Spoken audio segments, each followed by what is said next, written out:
I, 43 meters, have 2 children with my late wife Kayla. Sam, 21 meters, and Liz, 16F. All fake names. Kayla passed away when our kids were 15 and 10. I won't give specifics about how she passed, but she was struck by a drunk driver when she was on her way home from work. She really was the love of my life, and to say that her passing hit our family hard would be an understatement. I promised myself that if I got back into the dating game I wouldn't date anyone for at least a couple years for the sake of my kids.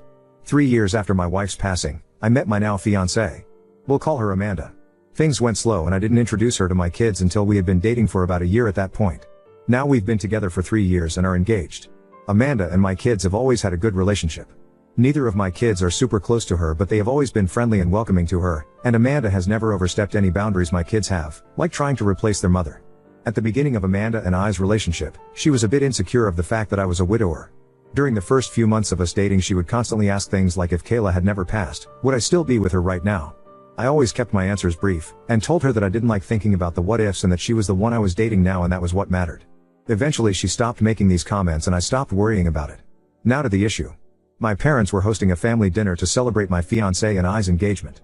It was my mom and dad, my late wife's sister and her husband, Sam and Liz, and me and Amanda. Dinner was going well, we were all making small talk with each other and talked about wedding plans. About halfway into dinner my mom made a comment about how she was so happy I was able to find the spark I had with Kayla and someone else. I don't think anybody really paid much attention to the comment, but then Amanda laughed and said I'm happy she died, otherwise I would have never gotten him to myself. The tone of the dinner immediately shifted and everyone got extremely tense, especially my kids. Amanda noticed the shift and started awkwardly laughing like she was trying to play her comment off as a joke. I was honestly just frozen, as that was the first time she had made a comment like that. My kids looked disgusted and Liz got up and walked out to the car. Sam waited a bit longer like he wanted me to say something, but I was still in shock about what Amanda had said. To make a long story about the dinner short, the dinner was kind of ruined, so I said my goodbyes to everyone, grabbed my fiancé and we all drove home. My daughter hasn't spoken to me or Amanda since and it's been 3 days.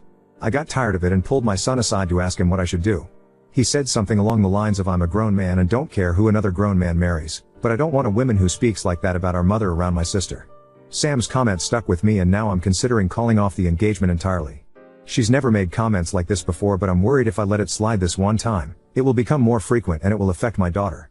I need some advice from outside perspectives and just want to do right by my kids. Wibta if I called it the engagement because of the comment she made? Edit. Wow, I didn't expect to get this much advice so shortly after posting this. Nonetheless, thank all of you for the advice and even the people calling me a bad father. I think your guys' words are what I needed to pull my head out my ass. I will try to talk to my kids alone tonight before speaking with my fiancé and we'll see where it goes from here. I'm pretty sure my fiancé and I are over though. I'll UPD 8 late tonight or tomorrow on how the talks with everyone goes. Thank all of you again for setting my head straight. Edit number 2, I tried posting my update on here but this post wouldn't allow it. I've made a separate post for the update for those interested. Update 1. Did my fiancé apologize to anyone at the dinner party? No, she didn't. I honestly don't think it even registered or has registered to her that what she said was wrong. 2. Does fiancé have social anxiety? Not to my knowledge, no. In all the time I've known her she's never shown any signs of social anxiety and doesn't have a history of it. 3. How old was my late wife? She was 37 when she passed and we were the same age. Amanda is 41. A lot of people were asking for clarification on the time frame of her passing and when my fiancé and I met.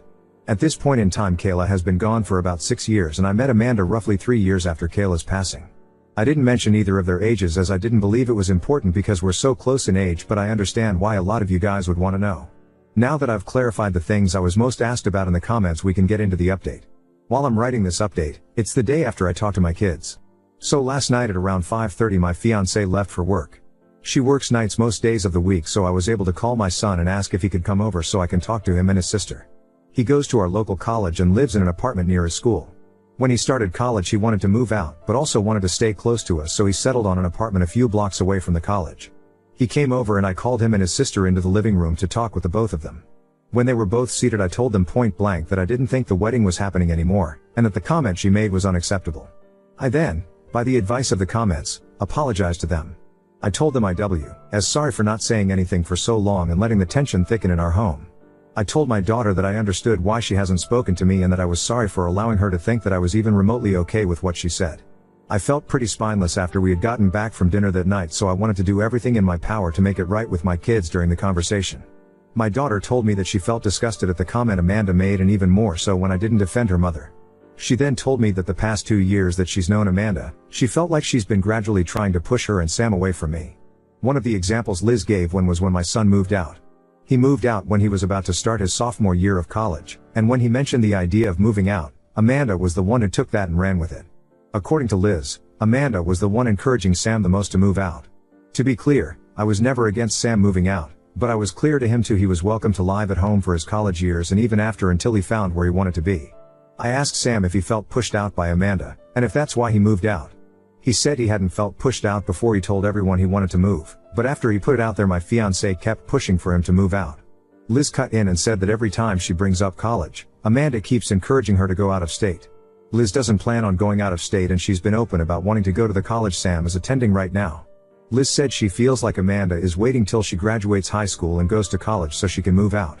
A lot of the comments were right about the subtle comments eventually turning into Amanda wanting my kids pushed away from me.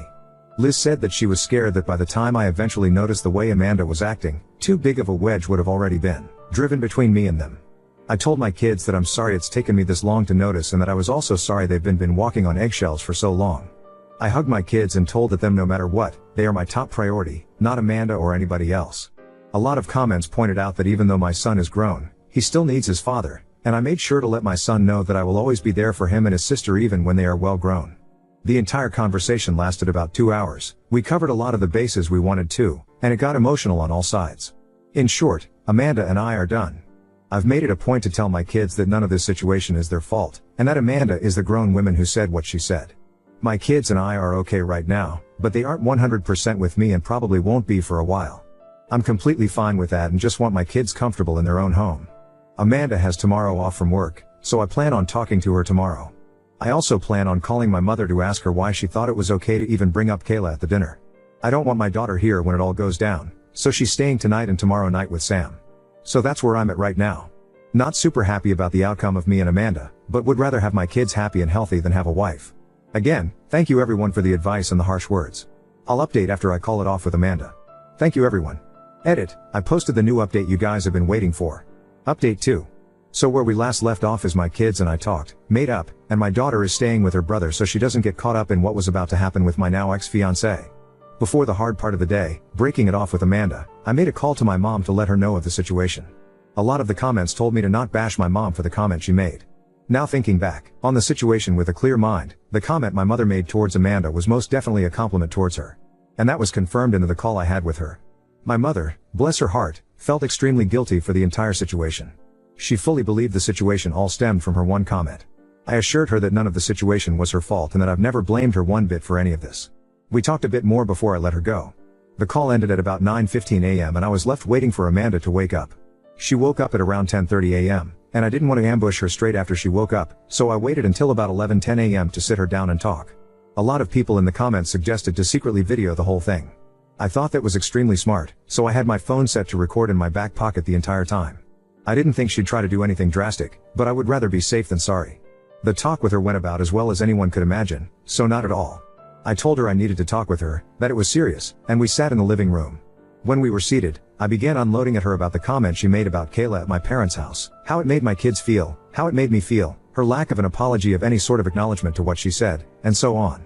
I told her I expect her to give an apology to my parents, my in-laws, and most importantly, my kids. During the entire time of me unloading on her, she didn't seem to show any bit of emotion other than her eyes, which were slightly wider than normal. After I spoke my truth, she straight up asked, so if I apologize to everyone, we'll go back to normal? I told her point blank, no. I told her that the comment she made at dinner was not the extent of my problems with her.